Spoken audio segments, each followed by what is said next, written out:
घ्या मंत्री महोदय वितरित केल्याप्रमाणे। सभापती महोदय, खरं तर आता या सभागृहात शालेय शिक्षण विभागाचे अनेक प्रश्न चर्चेला आलेले आहेत आणि अनेक प्रश्न चर्चेला कायम येत असतात। मला अतिशय खेदाने सांगितलं पाहिजे की राज्यात सगळ्यात भ्रष्ट जर विभाग कोणता असेल तर तो शालेय शिक्षण विभाग आहे, असं मला आज इथं या निमित्ताने खेदाने सांगावं लागतं। आणि याचं एकमेव कारण असं आहे की इतक्या किचकट प्रक्रिया आणि इतके किचकट नियम आणि याच्यामध्ये महसूल असेल, महसूल विभागामध्ये एका नियमाच्या चौकटीच्या बाहेर जाता येत नाही, गृह विभागात एका चौकटीच्या बाहेर जाता येत नाही, पण शालेय विभागामध्ये तर शिपायाला शिक्षक, शिक्षकाला चपराशी, चपराशीला काय काय काय प्रकार झालेत हे आपण शोधून सापडणार नाही अशी परिस्थिती आहे। आणि ह्यामुळे मंत्री महोदय प्रचंड बदनामी ही आपल्या विभागाची सातत्याने चालू आहे। आज जो प्रश्न मी या ठिकाणी विचारला, या प्रश्नाला उत्तर देताना सगळ्या ह्याला आपण खरे नाही खरे नाही खरे नाही उत्तर दिलेलं आहे। काही प्रलंबित आहे का? खरे नाही। कोणते प्रश्न प्रलंबित आहेत का? खरे नाही। प्रकरण प्रलंबित आहेत का? खरे नाही।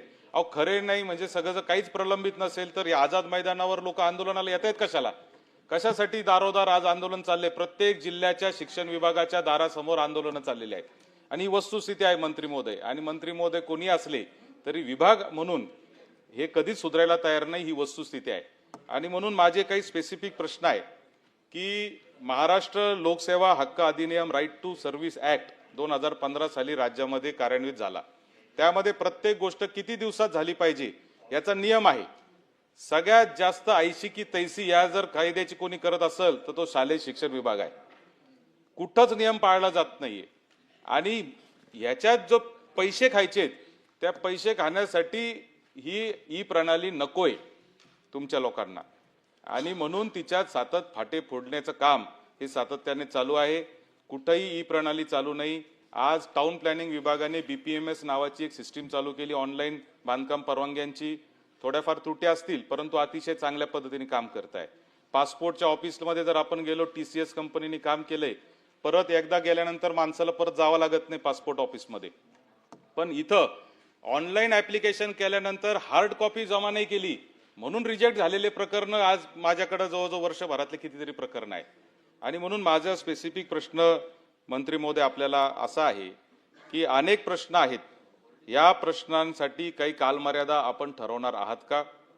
ही IT प्रणाली लाभवताना महाआयटी सारख्या कंपनीच्या भरोश्यावर जर तुम्ही हे करणार असाल तर ते देखील पुनर्विचार आपण केला पाहिजे, कारण महाआयटीचं एकही प्रकरण आजपर्यंत यशस्वी झालेलं नाही, एकही प्रोजेक्ट यशस्वी झालेला नाही। अतिशय खेदाने सांगावं लागतं। प्रश्न विचारा। आणि म्हणून माझा स्पेसिफिक प्रश्न मंत्री महोदय असा आहे की या सगळ्या प्रश्नांवर आपण एक बैठक आपल्या दालनामध्ये लावावी, ITचे लोक बोलवावेत, संबंधित अधिकारी बोलवणार का आणि आम्हाला देखील तिथं बोलून या सगळ्या प्रश्नांच्या संदर्भात कालमर्यादेत हा प्रश्न सुटावा यासाठी आपण काही उपाययोजना करणार का? सन्माननीय सदस्य सत्यजित तांबे साहेबांनी जो विषय ह्या ठिकाणी मांडला, काळानुरूप प्रत्येक विभाग हा डिजिटलायझेशनकडे त्या ठिकाणी वळतो आहे। आपल्या विभागात देखील बऱ्याच प्रमाणात डिजिटलायझेशन झालं आहे, परंतु आपल्या ज्या सूचना आहेत त्या समजून घेण्याकरता आणि तशा पद्धतीचे बदल आपल्या विभागात करण्याकरता निश्चितपणे बैठक आपण याच्याकरता लावू। त्या बैठकीला तुम्हाला देखील निमंत्रित करू, कारण आपण टेक्नोसॅव्ही आहात। कोणत्या प्रकरणामध्ये कोणचं टेक्निक वापरलं पाहिजे हे सत्यजित तांब्यांना व्यवस्थित माहिती असते, त्याच्यामुळे तुमचं मार्गदर्शन निश्चितपणे याच्यामध्ये घेण्यात येईल। फक्त एकच विनंती आहे, आपण हे जे शालेय शिक्षण विभागावरती ताशेरे ओढले आहे की सगळ्यात भ्रष्ट, माझी आपणास विनंती आहे, आपण जे सर्वजण ह्या ठिकाणी बसलेलो आहोत, आपण सर्वजण तिथूनच आलेलो आहोत, त्याच प्रणालीमधून आलेलो आहोत, त्याच व्यवस्थेमधून आलो आहोत, परंतु त्या व्यवस्थेवर असं इतक्या गंभीर पद्धतीनं बोट ठेवण्यापेक्षा ती व्यवस्था सुधरावी कशी याच्यावर आपण काम केलं पाहिजे असं मला वाटते। कारण ह्या देशातल्या शिक्षण प्रणालीनं इतके मोठे मोठे शास्त्रज्ञ, इतके मोठे मोठे नेते, इतकी मोठी कलाकार ह्या आपल्या देशाला दिलेले आहे, ज्यांनी जागतिक स्तरावर आपलं नाव त्या ठिकाणी केलेलं आहे। आपल्या या आरोपामुळे आपल्या राज्यातले शिक्षक देखील त्या ठिकाणी बदनाम होऊ शकतात। माननीय सभापती महोदय, बोला। सत्यजित तांबे यांनी केलेल्या सूचनेचा थोडा पॉझिटिव्ह आपण विचार करावा की शिक्षण पद्धतीत किंवा शिक्षण व्यवस्थेमध्ये त्या कार्यालयात अधिक सुधारणा करण्याची आवश्यकता आहे. ई ऑफिस प्रणाली अधिक कार्यक्षम करण्याकरता ठीक. माहिती खोटी असेल तर मंत्री महोदयांनी लाचलुचपत प्रतिबंध कायद्यामध्ये शालेय शिक्षण विभागाच्या किती लोकांवर कारवाई चालू आहे, किती लोक सस्पेंड झालेत, किती लोकांची इन्क्वायरी चालू आहे, ती माहिती पटलावर ठेवावी. योगायोगानं लाचलुचपत खातं देखील माझ्याकडेच आहे, इंटेलिजन्सही खातं माझ्याकडेच आहे. त्याच्यामुळे मला प्रत्येक विभागामध्ये कुठं का होते, कोण कोण काय करते याची विस्तृत माहिती सभापती महोदय मला देखील आहे. फक्त माझी विनंती एवढीच आहे की आपण सर्वजण इथे लोकांनी कशाकरता पाठवली, आपली व्यवस्था आपली प्रणाली अधिक मजबूत करण्याकरता. आपणच जर का ते बेकार आहे करत बसू, मग लोकांनी पाठवलं कशाला आपल्याला. आपण सर्वजण पोहोचलोच, आपल्या सूचनांचा निश्चितपणे त्या ठिकाणी स्वीकार करण्यात येईल. डिजिटायझेशन देखील आपण त्या ठिकाणी निश्चितपणे करू. परंतु माझी विनंती एवढीच होती की ही मांडताना ही जी व्यवस्था आहे या व्यवस्थेतूनच आपण सर्वजण त्या ठिकाणी पुढे आलो.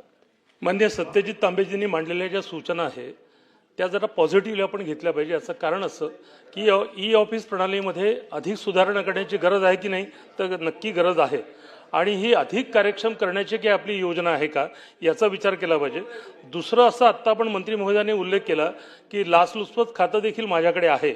आपण नक्की शिक्षण विभागात असलेला एकंदर गोंधळ याचा देखील विचार केला पाहिजे आणि त्या अनुषंगाने शिक्षण विभागात जर असे झारीतले शुक्राचार्य असतील तर त्यांना देखील दुरुस्त करण्याकरता लाचलुचपत प्रतिबंधक त्या विभागाचा विचार करावा. आणि निश्चितपणे ही ई प्रणाली जी आहे ही अधिक सक्षम अधिक प्रभावी करण्याची आपली काही योजना आहे का, या अनुषंगाने काही आपण विचार केला आहे का. सन्माननीय सदस्य संजय भेंडे साहेबांनी उपस्थित केलेला प्रश्न लक्षात घेता, भेंडे साहेब, आपण मोठ्या प्रमाणावर याचा वापर करतोय, परंतु अजून काही सुधारणा करणे त्याच्यामध्ये अपेक्षित आहे. निश्चितपणे त्या देखील आपण सुधारणा करू. दुसरा विषय आपण जे सांगितला की लाचलुचपत विभागात असलेले प्रकरण याचा तातडीनं आढावा मी स्वतः त्या ठिकाणी घेईल आणि ज्या ज्या प्रकरणामध्ये जे दोषी आहेत त्यांच्यावर तात्काळ कार्यवाही करण्यात येईल. प्रश्न क्रमांक 5, 9706.